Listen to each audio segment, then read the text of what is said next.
रोहन एक छोटे शहर का लड़का था। उसके परिवार की आर्थिक स्थिति इतनी अच्छी नहीं थी। पिता एक छोटी सी दुकान चलाते थे और मां घर संभालती थी। बचपन से ही रोहन में कुछ बड़ा करने का सपना था। उसे लगता था कि वह अपने परिवार और खुद के लिए कुछ खास करेगा, लेकिन जीवन ने उसे लगातार चुनौती दी। पहली बड़ी हार तब मिली जब उसने अपने छोटे से व्यवसाय की शुरुआत की। उसके मन में उत्साह और उम्मीदें भरपूर थीं। उसने सोचा था कि थोड़ी मेहनत और नए आइडियाज के साथ वह जल्दी ही सफलता पा लेगा, लेकिन वास्तविकता बहुत अलग थी। उसके पास अनुभव की कमी थी, पैसों की कमी थी और कभी कभी फैसले भी जल्दबाजी में लिए गए। परिणाम यह हुआ कि उसने अपने पहले निवेश का बहुत बड़ा नुकसान उठाया। उस दिन रोहन बहुत टूट गया। वह कमरे में बैठा, आंखें जमीन पर गड़ाए और बस सोचता रहा, क्या मैंने सब कुछ गलत किया? क्या मैं कभी सफल हो पाऊंगा?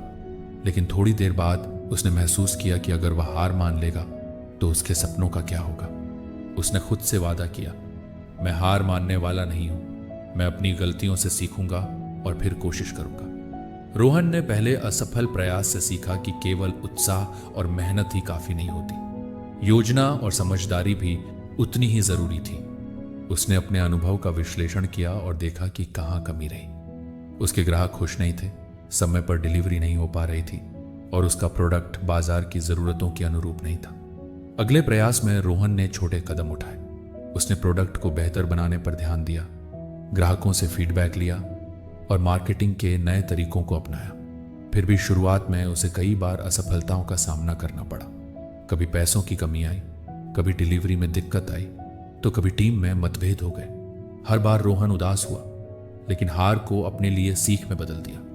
रोहन ने समझा कि असली सफलता केवल मंजिल पाने में नहीं, बल्कि यात्रा के हर अनुभव में छिपी होती है। उसने अपनी रणनीतियों को बार बार सुधारना शुरू किया। उसने ध्यान दिया कि समय का सही प्रबंधन, ग्राहकों की समझ और टीम वर्क कितने महत्वपूर्ण है। धीरे धीरे उसने अपने छोटे छोटे प्रयासों से छोटी छोटी जीत हासिल की। कुछ सालों बाद रोहन का व्यवसाय धीरे धीरे उभरने लगा। उसने अपने सभी अनुभवों को ध्यान में रखकर नई योजनाएं बनाई। अब वह पहले से ज्यादा समझदार और सतर्क बन चुका था।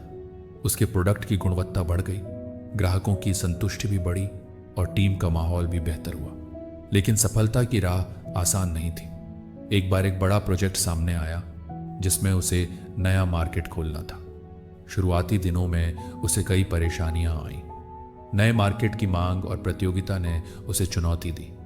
कई बार वह हार मानने के करीब था, लेकिन रोहन ने खुद को याद दिलाया कि उसने पहले भी कई बार हार का सामना किया है और हर बार उसने कुछ नया सीखा। इस बार रोहन ने अपनी टीम के साथ मिलकर रणनीति बनाई। उसने डेटा का विश्लेषण किया, मार्केटिंग प्लान को सुधारा और टीम के हर सदस्य को अपने रोल के प्रति जिम्मेदार बनाया। उन्होंने बार बार बैठकें की, प्रोजेक्ट के हर पहलू पर चर्चा की और एक दूसरे की मदद की। अंत में जब प्रोजेक्ट का परिणाम आया तो रोहन की मेहनत रंग लाई। उसका नया मार्केट सफल हुआ और उसे ग्राहकों से बेहतरीन प्रतिक्रिया मिली। रोहन की आंखों में खुशी और संतोष की चमक थी। उसने महसूस किया कि उसकी पिछली सारी हारें और असफलताएं उसे आज यहां तक ले आई थी। रोहन की कहानी यही सिखाती है कि जीवन में हार केवल एक कदम है, अंतिम मंजिल नहीं। हर असफलता एक अवसर है सीखने का। जो लोग हार से डरते हैं वे कभी जीत नहीं पाते। जो लोग हर असफलता से सीखते हैं, अपनी कमजोरियों को सुधारते हैं और मेहनत जारी रखते हैं, वही वास्तविक सफलता हासिल करते हैं। आज रोहन न केवल एक सफल व्यवसायी था, बल्कि दूसरों के लिए प्रेरणा बन चुका था। युवा उससे पूछते, आपने कैसे सफलता हासिल की? तो रोहन मुस्कुराकर कहता, सपने देखने से काम नहीं चलता। काम करते समय आपकी असफलताओं से सीखना, धैर्य रखना और कभी हार न मानना ही आपको जीत तक पहुंचाता है। रोहन की कहानी में संघर्ष, उम्मीद और सीख तीनों का संतुलन है। उसने यह साबित कर दिया कि असफलता अंत नहीं, बल्कि सफलता की दिशा में पहला कदम है। तो दोस्तों, अगर आपको रोहन की कहानी पसंद आई हो और इससे कुछ प्रेरणा मिली हो तो कृपया इस वीडियो को लाइक और चैनल को सब्सक्राइब जरूर करें, क्योंकि आपकी लाइक और सब्सक्राइब हमें और भी ऐसी प्रेरक कहानियां लाने के लिए प्रेरित करती हैं। याद रखिए, असली जीत हार के बाद ही मिलती है।